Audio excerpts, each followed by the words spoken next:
रोहन, राज, समीर और मोंटी बैठे हुए आपस में बात कर रहे थे। यार, आजकल YouTube पर कोई भी वीडियो डालो चल ही नहीं रही है। ऐसे चलता रहा तो हमारा चैनल ही बंद हो जाएगा। हमें कुछ करना होगा। बात तो तुम सही कर रहे हो यार, लेकिन क्या करें?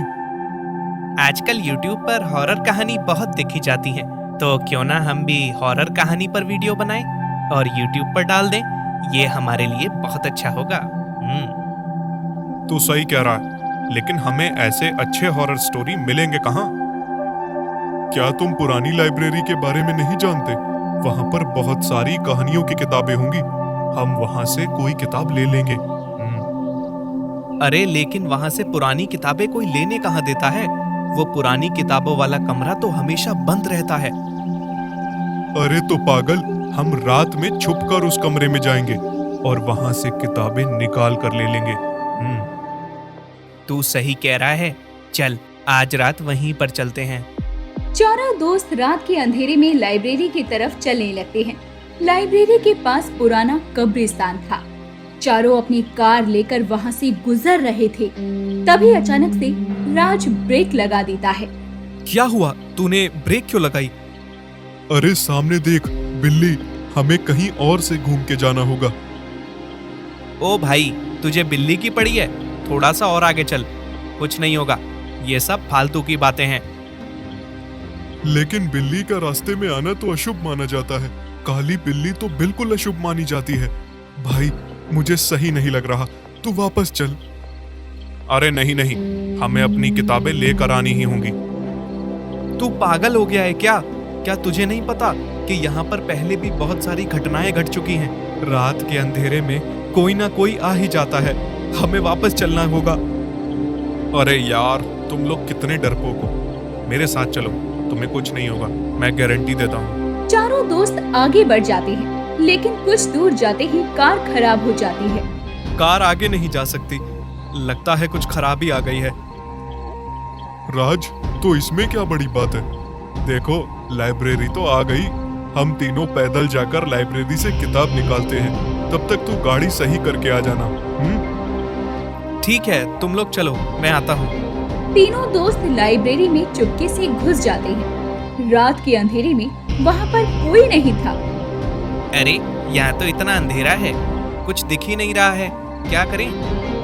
अरे पागल, मैं अपने साथ टॉर्च लाया हूँ। अब अंधेरे की चिंता ना करो और इधर उधर किताबें ढूंढने लग जाओ।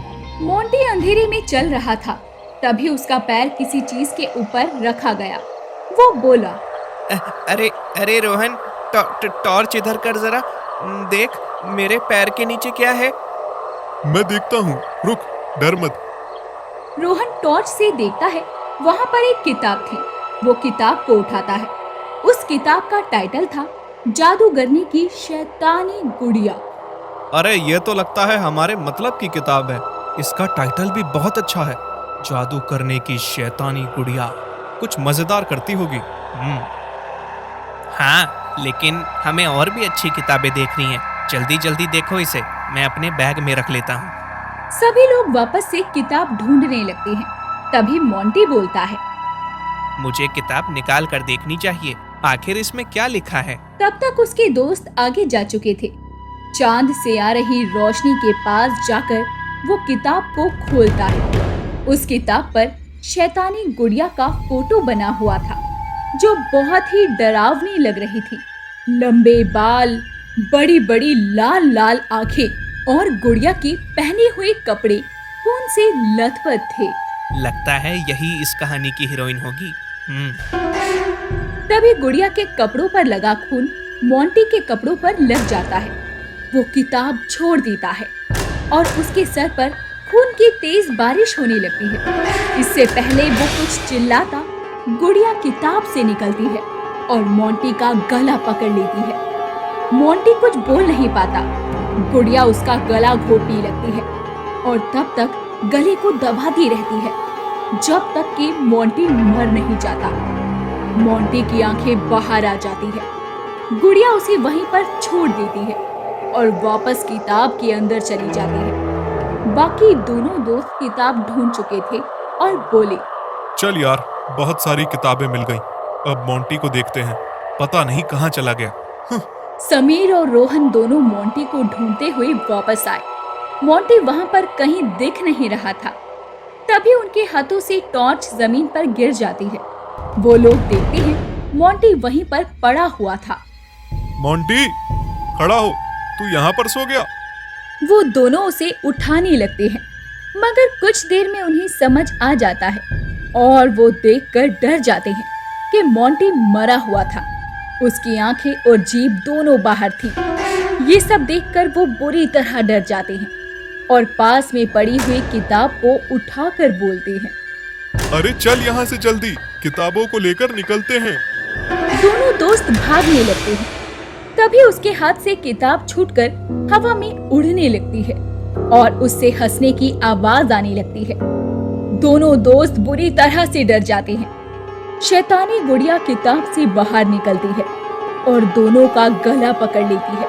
वो उनके गले को दबाने लगती है। राज बाहर कार लेकर आ जाता है और कार की हेडलाइट लाइब्रेरी के शीशे पर पड़ती है, जिसमें साफ साफ दिख रहा था कि गुड़िया ने दोनों के गले पकड़े हुए हैं और गले दबा रही है। राज अपने हाथ में बंधा ताबीज आगे की तरफ करता हुआ अंदर चला जाता है। अंदर जाकर वो देखता है उसके दोनों दोस्त मरे हुए पड़े हैं। वो पास में पड़ी किताब के ऊपर अपनी ताबीज को बांध देता है और कहता है, अब शैतानी गुड़िया बाहर नहीं आ पाएगी। अब मैं इस किताब को लेकर यहाँ से चला जाता हूँ। राज किताब को अपनी कार में पीछे की सीट पर रख देता है। कार चलाते हुए राज बोला, मेरा दोस्त मेरी वजह से बलि चढ़ गया, पर अब मैं बहुत अच्छा यूट्यूबर बन सकता हूँ। वो सब मेरी ही वजह से इस किताब को पाने के लिए इस मनहूस जगह आए थे।